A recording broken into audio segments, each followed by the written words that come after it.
बहुत समय पहले की बात है। एक छोटे से शांतिपूर्ण गांव में कबीर साहब रहते थे।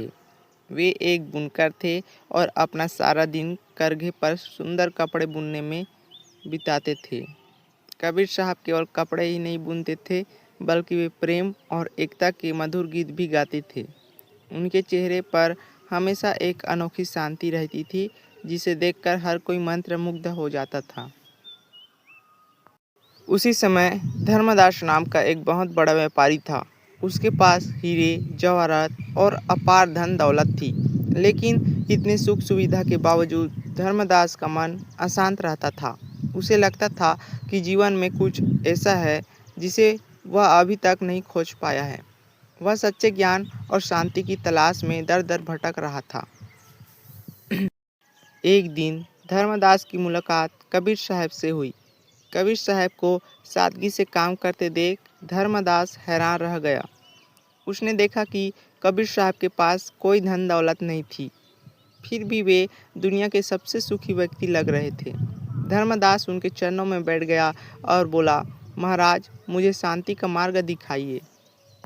कबीर साहब मुस्कुराए और उन्होंने एक धागा उठाया।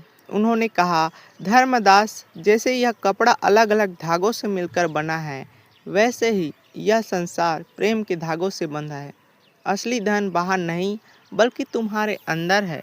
जब तक तुम अपने अंधकार की पोटली नहीं गिराओगे, तब तक तुम्हें वह सच्चा ज्ञान नहीं मिलेगा। धर्मदास को समझ नहीं आया। उसने पूछा, मेरे पास तो सब कुछ है, फिर मेरा मन खाली क्यों है?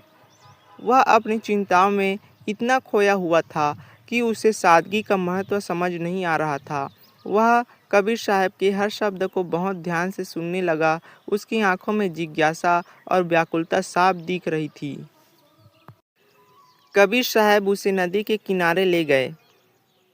उन्होंने एक लोटा पानी नदी में डाला और कहा, देखो धर्मदास, यह पानी अब नदी का हिस्सा बन गया है। जब तुम खुद को मैं और मेरा से मुक्त कर दोगे, तब तुम परमात्मा के इस विराट सागर में मिल जाओगे। यही सच्चा ज्ञान है कि हम सब एक हैं। धर्मदास को अपनी गलती का एहसास हुआ। उसने समझ लिया कि उसका धन और अहंकार ही उसकी अशांति का कारण थे। उसने कबीर साहब से विनती की कि वे उसे अपना शिष्य बना ले। कबीर साहब ने उसे गले लगा लिया और कहा, सच्चा शिष्य वही है जो सेवा और प्रेम को अपना गहन